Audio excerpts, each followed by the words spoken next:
TitleMatchNetwork.com. My buddy.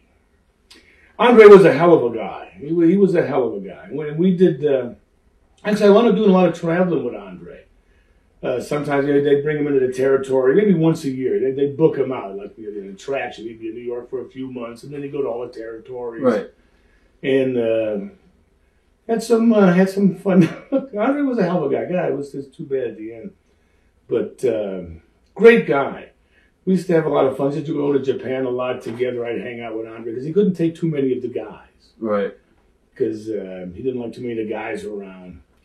But he was funny. I remember one time we did a thing where me and Andre were wrestling Killer Kowalski and Chuck O'Connor, and they were wearing some black outfits. I forget what the hell they were. So, and at the end of a match, when Andre would beat him, Andre would pick me up on his shoulder, and I'd go way above his head, and he'd hold me up and wave, and the crowd would go nuts. Right. So we have a match with Chuck O'Connor and Kowalski, who was under some hood.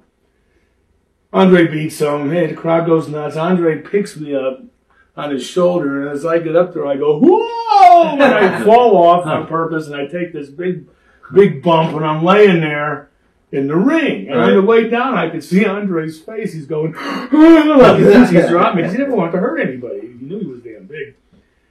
So I'm laying there like I'm knocked out, and I'm trying to do it as long as I can. Finally, my one eye opens, and Andre's face is like right here, but it's this huge, and it's like he's so concerned. It's like, finally I start cracking. So he's mad at me, so Puffy Stone.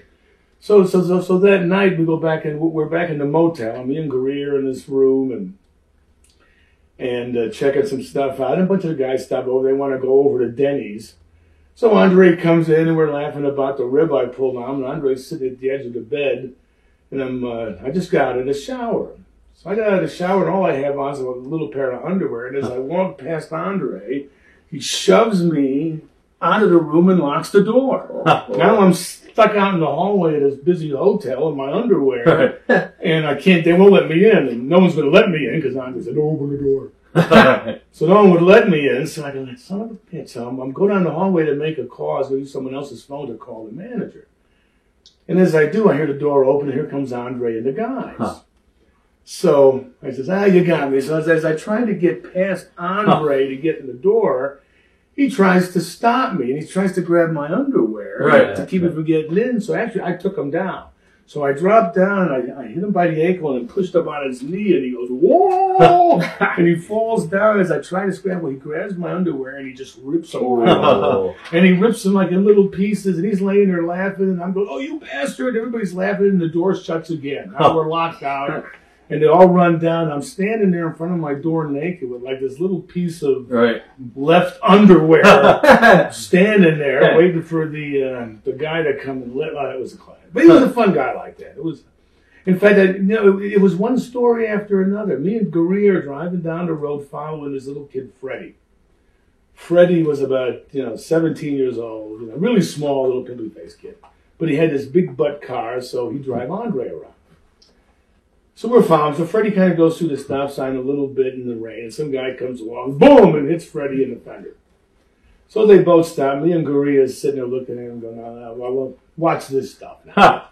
So Freddie gets out, this little kid, and the guy sees him. So the guy gets out of the other car, and he's rolling up his sleeves going, you dumb son of a bitch! You! And as he's saying this, the door opens, and Andre's head comes out, and he had the afro, so the afro was about as big as the car. Right.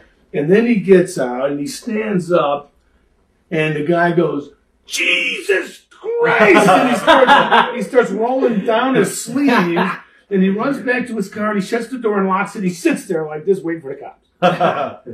And the funny bit what cracked me up is I know that guy's going to go back, and he's going to say, hey, some idiot pulled in front of me, and I hit him. Right. I was going to slap the shit out of this kid and teach him a lesson, but then this guy 9 foot tall stood up, and no one's going to believe him anyway. It's true. TitleMatchNetwork.com